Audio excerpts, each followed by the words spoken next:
masih ada 140 kota transmigran yang akan ditempatkan di Desa Kladen. PT Kladen seperti itu.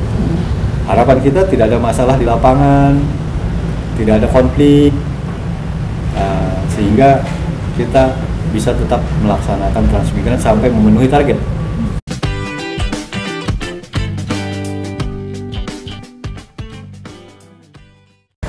Halo, assalamualaikum, welcome back to my YouTube channel. Jadi sekarang kita di mana, Nov? Di kantor Dinas Tenaga Kerja dan Transmigrasi Provinsi Kalimantan Timur. Iya. Jadi karena ini adalah channel transmigrasi, halo calon transmigran semua. Jadi sekarang kita di Samarinda nih. Jadi kita mau konsultasi tentang ketransmigrasian. Jadi ketika banyak pertanyaan-pertanyaan yang muncul dari kalian semua, saya nggak bisa langsung menjawab. Saya harus bertanya dan berkonsultasi dulu kepada yang memang ahli pada bidangnya. Jadi seperti itu ya. Oh ya, jadi kita ini ya. Nih aku liatin kantornya.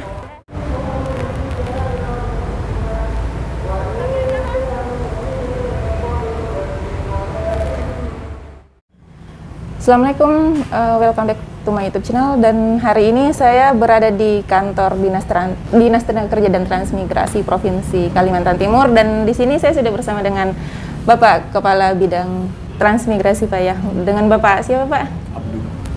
Bapak Abdul. Bapak Abdul.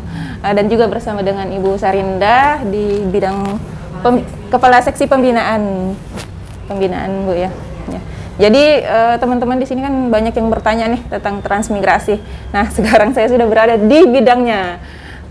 Mungkin ini Pak, sebetulnya banyak yang bertanya tentang kuota transmigrasi di Desa Kladen, karena kan sesuai dengan tempat tugas saya juga ya di Desa Kladen. Di sana saya sebagai sekretaris desa. Apakah kira-kira masih berlanjut, Pak, pembangunan transmigrasi itu? Karena kan kita ketahui tahun 2022 ini kan kosong, Pak ya. Yang 5 ini kan hanya sisa anggaran dari tahun 2021. Jadi, itu gimana, Pak? Kalau untuk kota atau kalau bahasa di bidang transmigrasi itu daya tampung. Iya. Daya tampung kawasan transmigrasi yang ada di Desa Kladen itu sebanyak 200 kakak. Iya. Meliputi 200 bidang pekarangan, 200 bidang lahan usaha 1, 200 bidang lahan usaha 2 untuk 200 bidang kepala keluarga. Iya.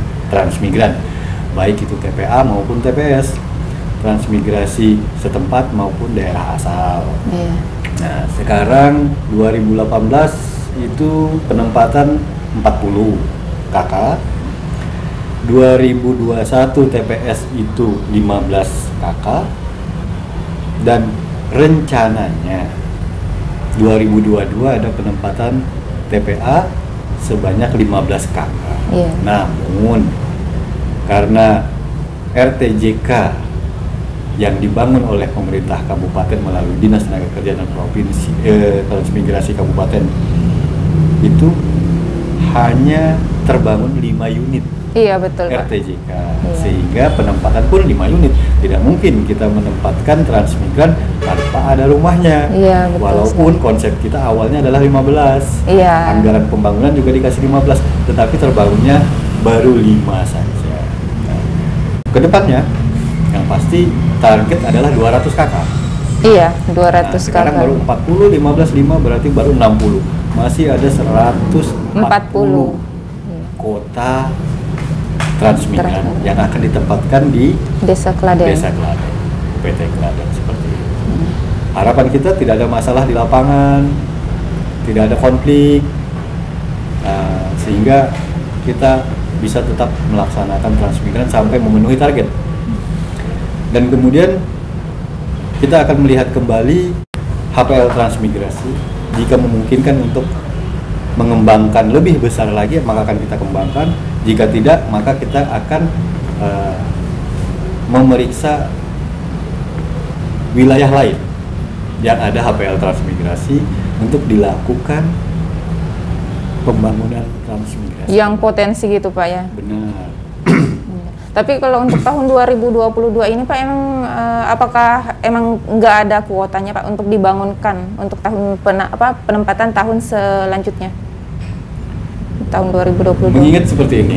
Jadi di Kementerian Desa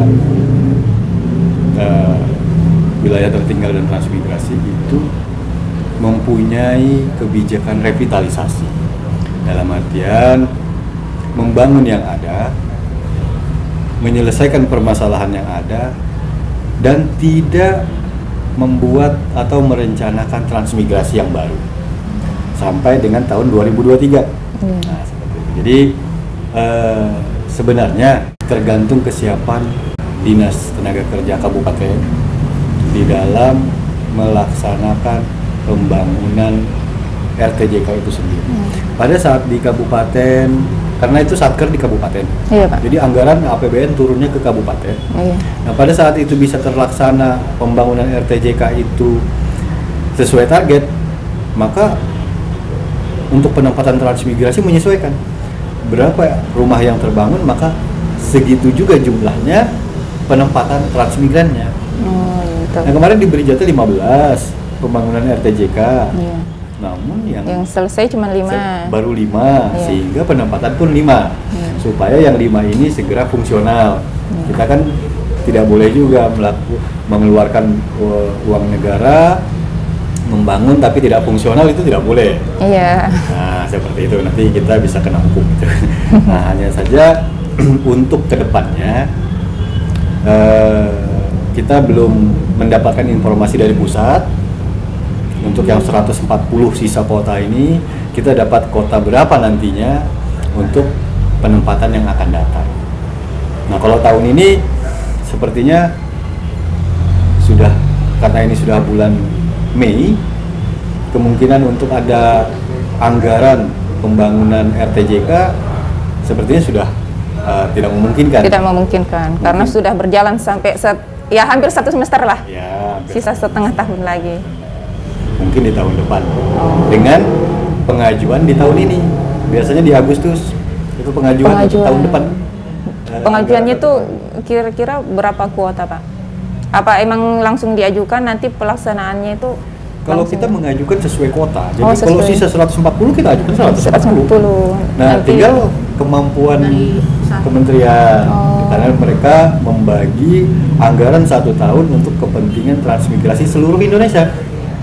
Ada yang untuk daerah-daerah lain juga. Oh ya. seperti Nah, itu. ini juga Pak. Kalau untuk di Kalimantan Timur sendiri itu sebetulnya selain Kabupaten Pasir, Desa Keladen itu di kabupaten lain ada Pak? Untuk ya transmigrasi.